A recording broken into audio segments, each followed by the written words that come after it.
Kawhi Leonard et les Raptors. Un plan court ou long terme? Bienvenue à Focus. Bonjour, ici Ray Lalonde et voici mon podcast sur la business du sport.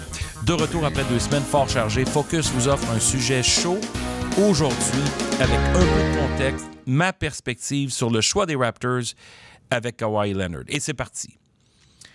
On est jeudi,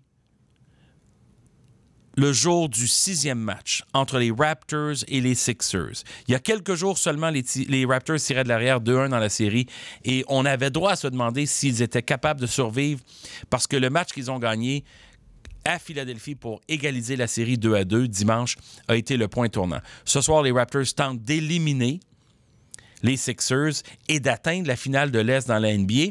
Et c'est un peu ce que j'appelle la rédemption du directeur gérant-président des Raptors, à savoir, il a échangé DeMar DeRozan, un choix en 2019 et un prospect Jakob Poeltl contre Danny Green et Kawhi Leonard dans le but justement d'aider les Raptors à passer à un autre niveau.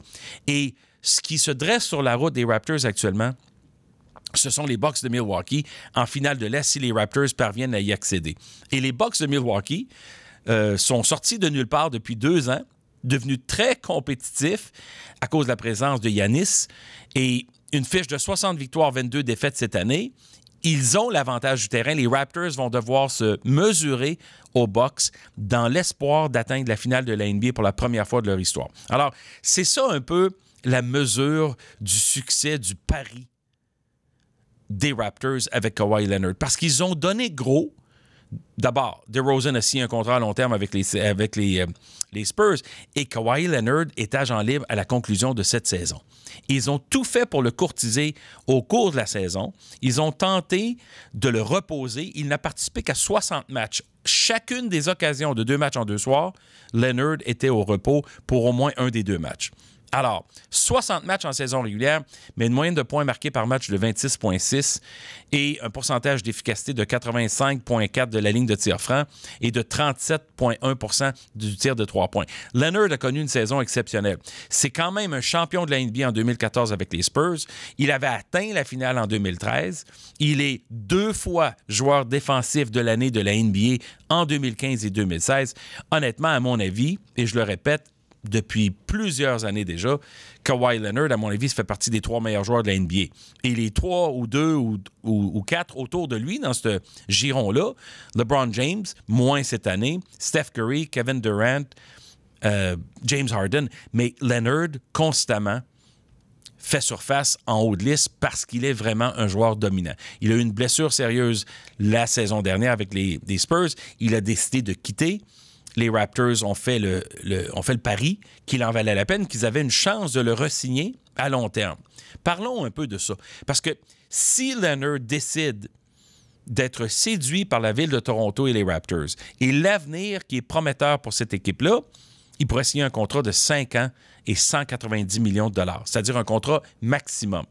Cependant, si Leonard décide de quitter Toronto, on parle beaucoup d'aller à Los Angeles, en Californie, il est originaire de là. Le problème, c'est que moi, je vois mal l'arrivée de Leonard avec les Lakers et LeBron James.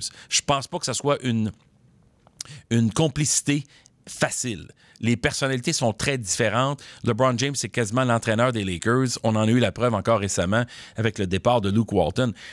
Je ne crois pas qu'il y ait un fit naturel pour Kawhi Leonard avec les Lakers. Et l'autre équipe à Los Angeles, les Clippers, qui ont participé aux séries cette saison, qui sont compétitifs, je suis pas sûr non plus que c'est le bon format, la bonne dynamique. Je suis pas certain non plus qu'ils ont l'espoir d'aller très loin.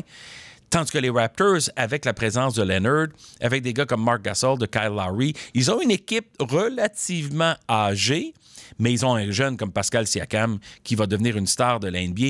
Il y a des beaux jours à l'avenir pour les Raptors de Toronto, particulièrement si Leonard reste là. S'il quittait, son maximum serait un contrat de 4 ans au lieu de 5 et 141 millions de dollars. Alors, vous allez me dire, c'est beaucoup d'argent, c'est des dizaines et des dizaines de millions de dollars, mais à la fin, c'est une année de plus possible à Toronto afin de re-signer avec son équipe actuelle et 49 millions de dollars de plus pour lui. C'est une différence quand même importante. Mais Leonard est silencieux. c'est un jeune qui ne s'exprime pas beaucoup, ni sur le terrain, ni en dehors. Et il n'y a pas de montagne russe avec Kawhi Leonard. C'est un joueur qui donne le meilleur de lui-même, qui est très fiable. Les gens l'adorent. C'est une des vedettes de la NBA, un des visages de la NBA. Il peut tout faire sur le terrain. On en a la preuve, encore une fois, avec les séries éliminatoires cette année. Alors, le pari, c'est de savoir si les Raptors ont misé juste en échangeant un choix de première ronde cette année plus DeRozan pour obtenir Leonard et Danny Green, en sachant que Leonard pourrait quitter après une seule saison. Moi, personnellement, je pense que si les Raptors atteignent la finale de l'Est, déjà Leonard aura livré la promesse attendue d'emmener son équipe vers les plus hauts sommets. Surtout s'il réussissait comme équipe à battre les Bucks, qui sont des adversaires légitimes, et que les Raptors atteignent la finale de la NBA avec une vraie chance légitime de remporter le titre, bien là, on ne pourra jamais accuser le président des Raptors de ne pas avoir pris la bonne décision de l'emmener là, même pour un an. Parce que le sport, c'est facile de dire on planifie à long terme et si on perdait Leonard tout de suite après, sauf que les Raptors avaient besoin de changements dans l'organisation. Ils ont fait un changement d'entraîneur l'année dernière. Ils ont emmené Nick Nurse en place cette année qui fait du très bon travail. Mais le défi pour une équipe comme les Raptors, c'est d'aller à l'autre étape. Et même si tu y vas une seule fois, tu as déjà atteint l'objectif. Parce que si on y allait tour à tour, bien, il y a 30 équipes. Il y en a 31 au hockey. On gagnerait une Coupe Stanley ou la finale de la NBA à tous les 30 ans.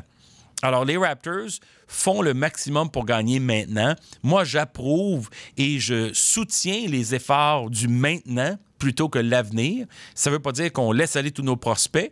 Ça ne veut pas dire qu'on veut finir dernier pendant 4-5 ans. Ça veut simplement dire que lorsqu'on a une chance d'atteindre la finale et d'aller au sommet, gagner le championnat, les Raptors sont des vrais prétendants, bien, il faut mettre nos œufs dans le même panier et s'investir en conséquence. Et avec Kawhi Leonard et les Raptors, je pense que ce soit un plan court terme ou long terme, les Raptors auront eu raison d'investir en lui cette année. Ça leur coûte 17,6 millions. C'est tout à fait mérité pour un joueur de ce calibre-là. Et ils vont être totalement prêts à lui payer le 37 millions qui va être nécessaire dans les prochaines années en moyenne pour le garder à Toronto. On va voir ce que ça va donner en commençant par le match 6 ce soir, Raptors versus Sixers. Merci d'avoir été là, merci d'être au rendez-vous et de me suivre sur Twitter sur @RealRayLalonde et partager le podcast qui est disponible sur SoundCloud et YouTube. Encore une fois, merci de votre attention. Ici Ray Lalonde, à très bientôt.